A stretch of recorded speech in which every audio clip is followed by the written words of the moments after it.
Hello everybody and welcome back to another blind commentary of Made in Abyss. So last time we left off with the introduction of the two main characters, and now that that's dealt with, I wonder how the story is going to continue. So without further ado, there's probably outro here if you want to skip to that, but just in general I recommend you stay throughout the edited video. So yeah, let's just start with the show properly.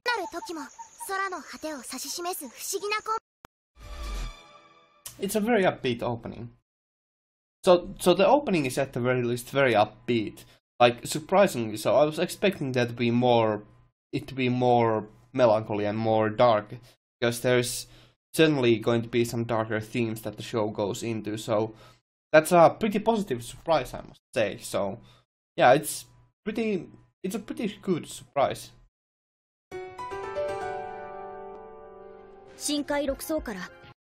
So, talking about the darker themes of the show, this is exactly what I was talking about. They told that the body takes when it goes deeper and deeper. So yeah, that's pretty dark.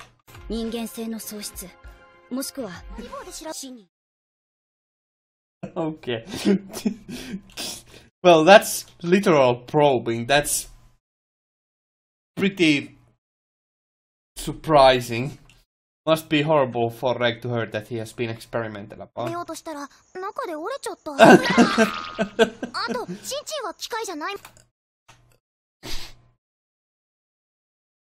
Okay.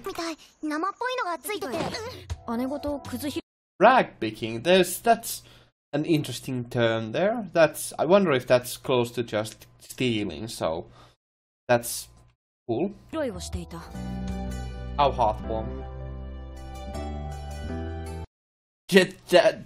Just hung up to dry and be punished. That's pretty cruel punishment. How cruel of her.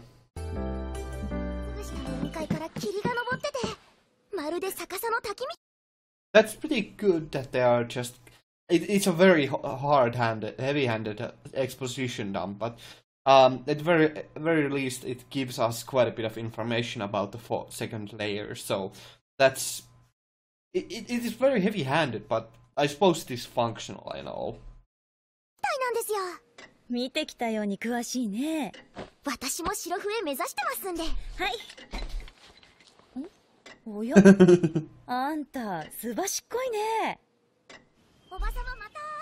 That's pretty swift use of that.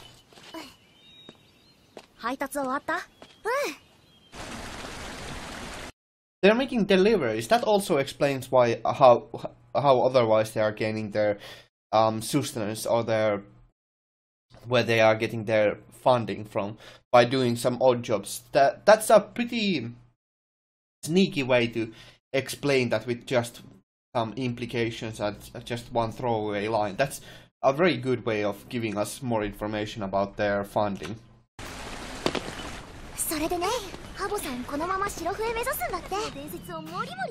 Now, I do wonder exactly, just random thought, but if the white whistles don't have any depth limit, does that mean that they can go beyond 6th layer and still come back alive?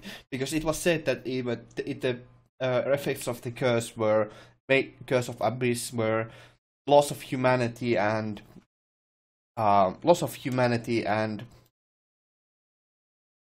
even potentially death, but it's only potentially death.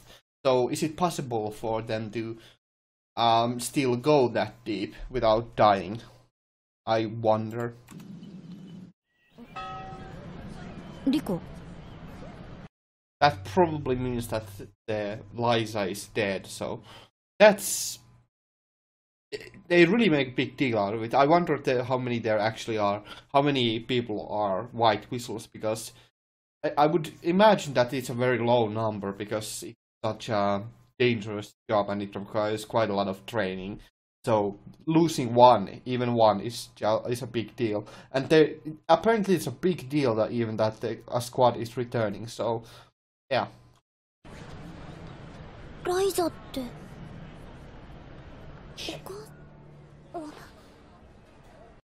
Does that mean that she's dead, or that the soul? They said that the soul of her soul is returning. So does that mean that she just sent her whistle up all alone, and she can't come back? Is that what it means? It's really unclear, but I wonder. I just wonder. There's a lot of unanswered questions right about now. きりしている。アビスの呪いだ。So that's even a lingering effect from the Curse of the Abyss. That's pretty harsh for a little kid, but that's interesting development there, that he's suffering from poor eyesight due to Curse of the Abyss. That's pretty interesting. ということになる。So there are quite a lot of lingering effects. So she really does suffer from the Curse of the Abyss, like just from being a child. She was lifted up from the layer 4. I think that's pretty nasty. それじゃあ私。ライザさんはお前の目。 I wonder exactly how special the different types of relics will be, like whether there's actually some really, like it's going to be really cool to see like what kind of relics there even will be, like whether there will be some combat focused relics that they will find and excavate and use in the same way immediately in that diving. It's really kind of interesting. I'm really intrigued by these different relics because they seem to be like magical items, so that's pretty cool. 目を守れなかったと悔やむ。何奈落の底で待つ。奈落の底で待つ。 Now, if that isn't a clear mission, I don't know what is.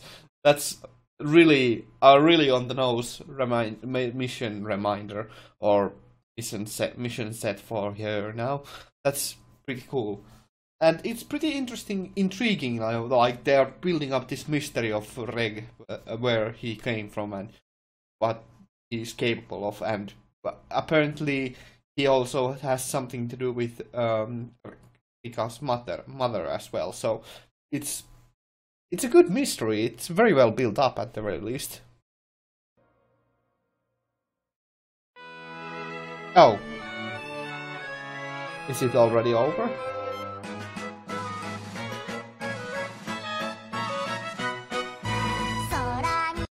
Okay, so that being said, I think it's time for the outro. So,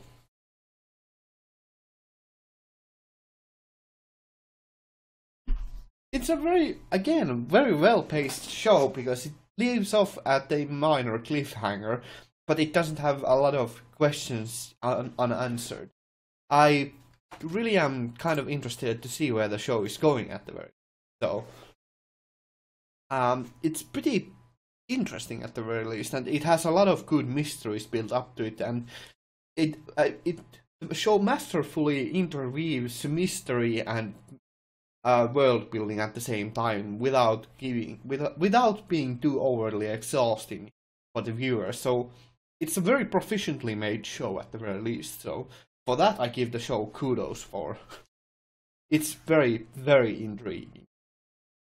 It really builds on the mystery of Reg, that what connection he has to Riko's mother, and just basically what is his origin, like whether he actually is just a bundle of just relics. So whether he was, it still builds on the whole mystery of where did the Abyss came from, and how are where the relics come from, and how are they connected to Reg.